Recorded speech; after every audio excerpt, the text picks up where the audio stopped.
tayo.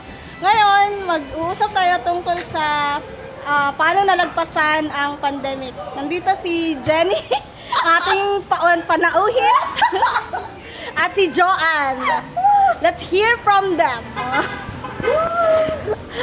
Hi, Joanne. Anong masasabi mo? Magandang hapon po sa ating lahat. At nandito po tayo ngayon sa Joanne's Talk. So, take two. Wala ko na ba? Agadin mo hindi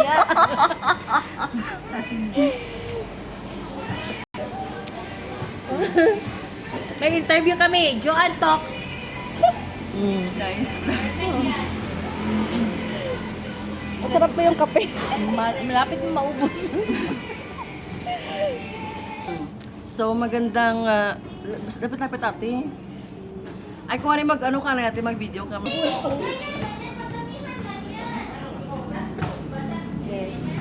Ay, mag-intro ka. Ako pa. Pwede mo siya ikat. Like, go. Anong drama to? So, ready na? Ikat mo niya.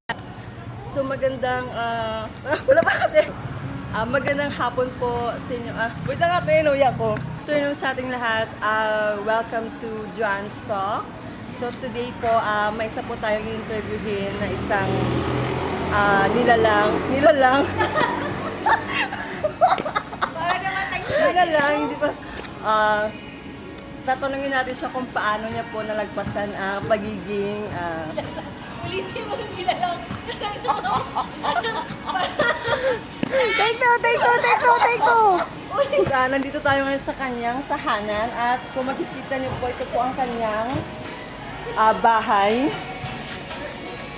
Wait lang. Ayan, sigaw.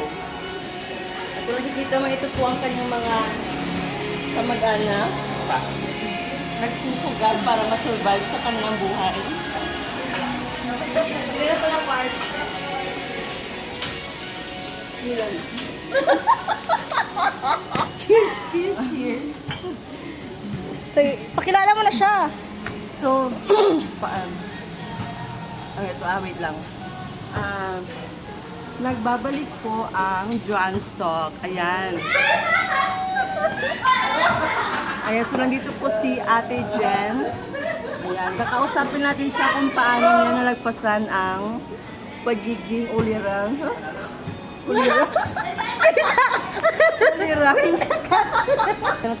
Interviewin ko na siya.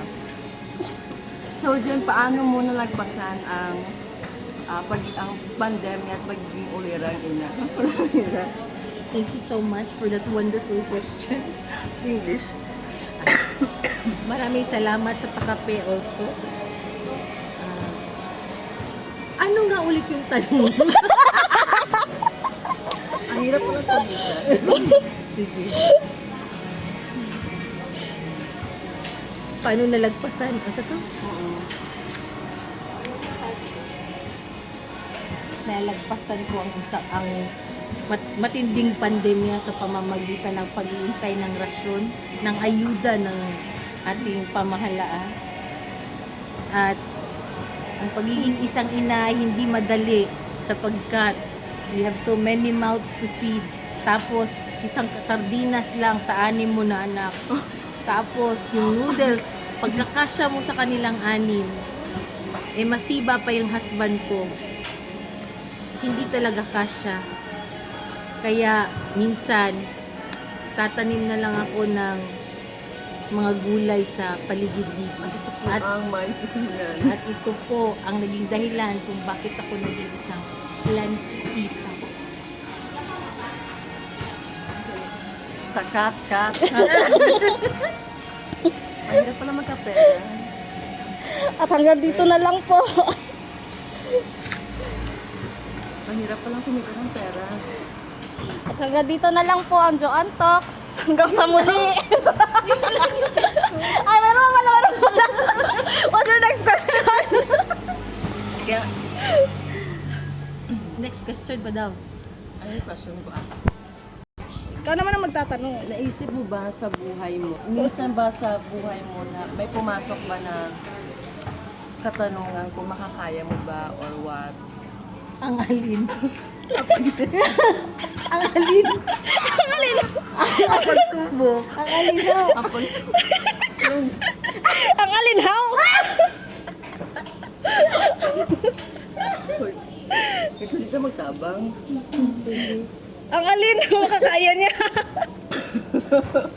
Ang alinhaw. O sige na, i-edit natin. Uy, paa. Gusto niya pa ng question. Inumpisan mo, tatapusin mo. Grabe naman. Grabe naman. Sige, i-summarize ko yung answer. Sige, summarize mo na lang. Nalagpasan ko ang lahat ng pagsubok sa pamamagitan ng pagtatanim Ng ano? ng mga halaman at sa sama ng lahat ng gulay sa bahay kubo. Sinali ko na ang sama ng loob. Pati sa manang loob, tinanim mo na rin. Uy, wala man iklaro itong interview eh. Ay, Kasi yung kay-post ba yan? uy, wag. Kamustahin na muna natin yung ano. Ako naman na Oh, ikaw naman, kamustahin mo naman siya. Sa tagal-tagal ng panahon simula ng 2019. At nagpakita ka ngayon lang din. Ano ang mga ganap sa mga panahong iyon? Maaari mo bang isalaysay sa amin? Nakalimutan ko. Ano siya? Nakalimutan ko. Sumama ko sa fireworks. Sumama sa fireworks. Iwan pala doon yung interview ko. Sige na magtabang. Sige naman, paubos na ang kape ko. Kamustahin muna natin yung mga naluluto. Sige, commercial muna tayo. Commercial Mga tayo. kaibigan, magbabalik Well, po ang Joanne Talk. Hello guys! So, kamustahin natin yung mga nagluluto. Yan. Dito si Sarah. Yes, hello. Papunta tayo sa kitchen. Let's go! Hello Eve, kamusta ka dyan? Hello Ate Joy, kamusta ka dyan? May contribution ako.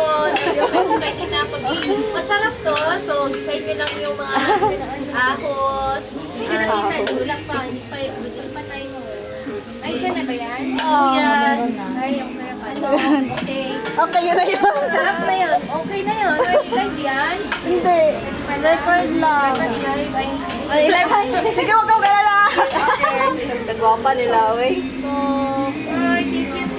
that's all and Thank you for watching. thank you for watching. Bye-bye.